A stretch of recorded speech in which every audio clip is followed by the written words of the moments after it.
Well, I'm very happy to start this program about the brain. It's not my specialty, the brain, right? I'm a mathematician, and I'm more going to talk about the abilities of our brain.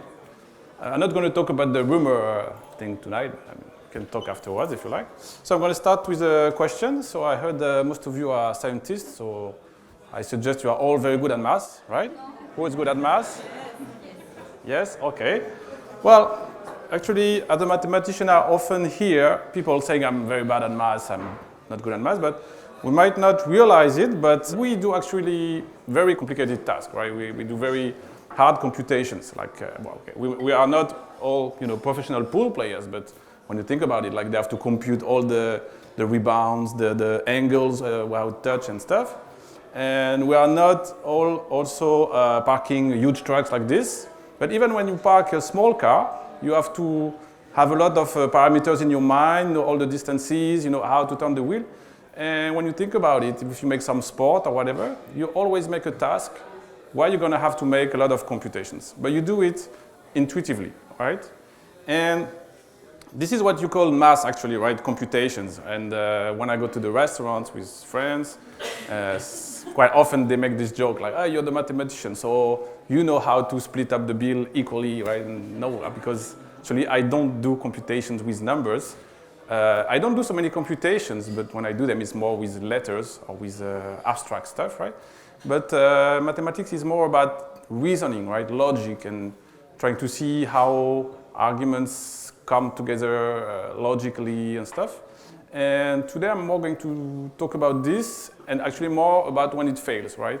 And in some sense, I'm going to give you examples or optical illusions, but with the brain. When I will give you like situations and you will maybe come to a conclusion, and sometimes you'll see it's easy to get trapped.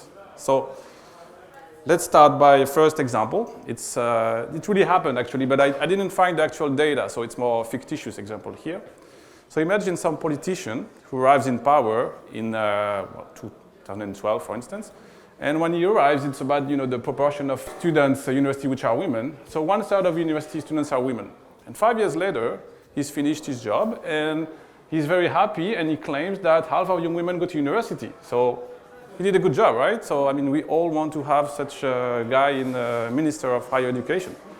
Looks very good, okay? Well, actually, it's not so simple. I cannot say he did a good job or a bad job, but in this case, he's just playing with numbers. He's just setting a trap for your mind in some sense. Because when you look about it, it's actually possible that both statements are true at the same time. Because in some case, you are computing the ratio between the number of women students over the total number of students, which can be 1/3. And in the second case, it's just the number of women students by the number of young women. And these two ratios can be different, okay? You can look on this picture. So here on the left rectangle, you have all the students. It's just fictitious numbers. And in the bottom, you have all the young women. You see that you can have at the same time 1/3 of students which are women and half of the women which are students, right? So he's just coming up with numbers to make him look good. Hear this in a political debate or anything, you just say, he did a good job, but then you realize it's very easy to get trapped. Okay, so it was a first example, right? Pretty simple example. So now let's come to more serious stuff. Okay, bad situations. You take a test for cancer, okay, breast cancer. One of the tests is with radiography, and bad news, imagine you have a positive test for breast cancer. But there is a happy ending. So imagine you have a positive test, right? What's the probability that you actually get cancer? Okay, here you are missing data, right? You are missing numbers. So let's give some data. Okay, the test is 90% accurate. That looks actually worse. So what's the probability that you get cancer? Well, you're going to maybe say 90%, right? Actually, it's not that exactly. So to see how it plays out with numbers, we can look at this picture. So in this picture, every small square represents, let's say, a woman or a group of women. The gray squares represent women which have a positive test for cancer, test saying they have cancer. And the crosses is people who actually got cancer.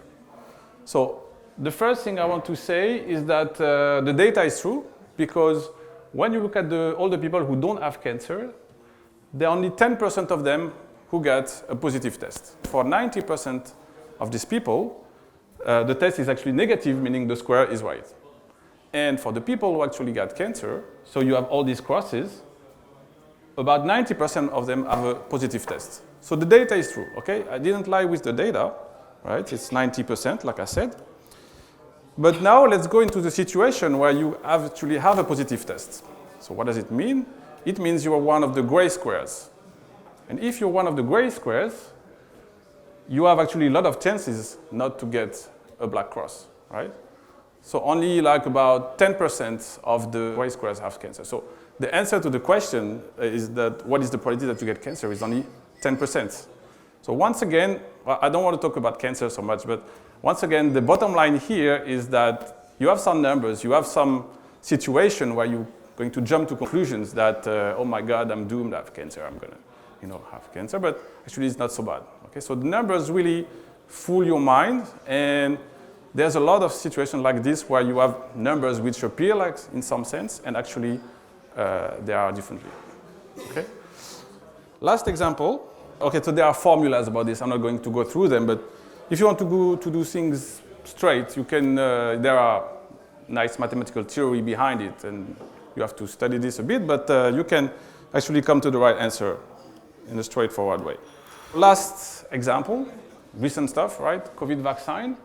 And here I'm going to play with data a little bit more. So here you have this example where I'm going to explain a little bit. On the left, you have young people in blue, people less than 50 years old, and older people on the right in red, which are over 50 years old. The light colors, light blue, light red, is the people who didn't get a vaccine. So it's just at the beginning of the vaccine campaign. So mostly older people have vaccine and younger people don't have vaccine. And the black crosses is people who get deceased from COVID after being exposed to it. But once again, it's not the real numbers. I'm going to give the real numbers afterwards. But what is interesting here is that when I look at the young people, what I see is that vaccine is good for you. Because when you look at the vaccine guys, nobody got disease from the COVID, okay? And when you look at the unvaccinated guys, well, one of the squares got the cross. So looks like the vaccine is good for you. Now, look at the right side of this. It's the same thing. If you look at the vaccinated guys, there is a small proportion of them who got disease from COVID. But in the non-vaccinated area, you have a lot of, in proportion, you have a high proportion of people who died from COVID, okay, like 40%. So when you look at this, you say, okay, so in this proportion of the plane, vaccine is good. In this portion of the plane, vaccine is good. So let's try to make some logic here. So this is the actual numbers at this time of the study. So for young people, when you're non-vaccinated, you have twice as many times to die from COVID than when you are vaccinated. And for the older people, it's 6 times more. So, okay, let's say you can have a mathematical theorem here, a logical conclusion here, which is that in the overall population, it means that vaccine is good for you. It seems like, it's difficult to say otherwise, right? When you look at this data, you cannot, logically say it's true. Well, actually, it doesn't work.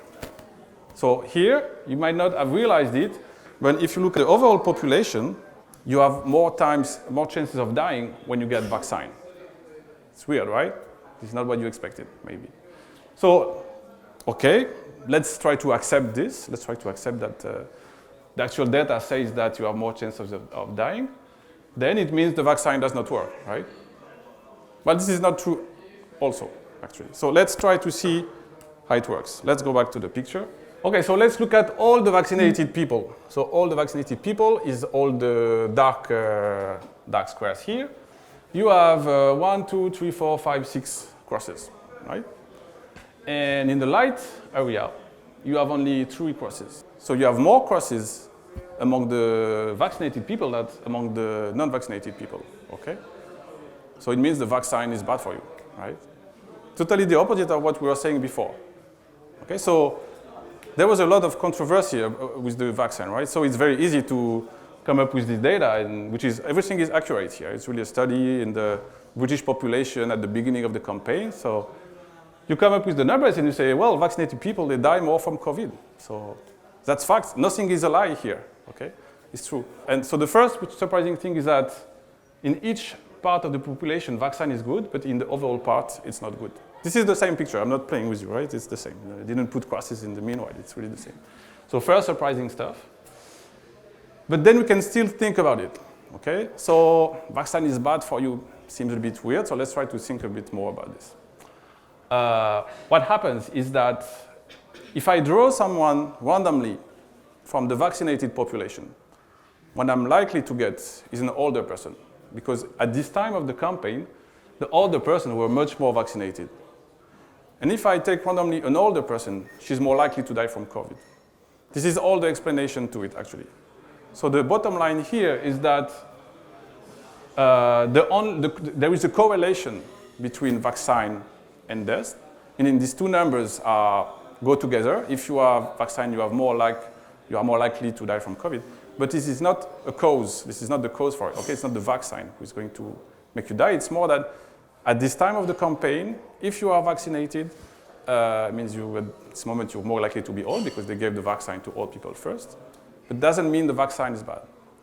So bottom line here is that when you're doing science and when you're doing mathematics, logical reasonings, you have a lot of traps lying everywhere, logical traps. And the job of a scientist and mathematician is try not to fall inside the trap. And okay, for mathematicians, this is actually what we learn at university, not to fall in the traps and trying to make very rigorous reasoning and stuff.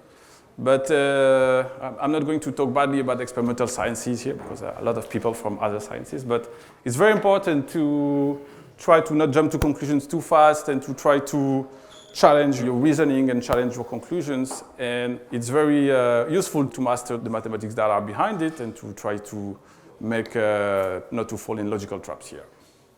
Okay, that's all I want to say. Thank you.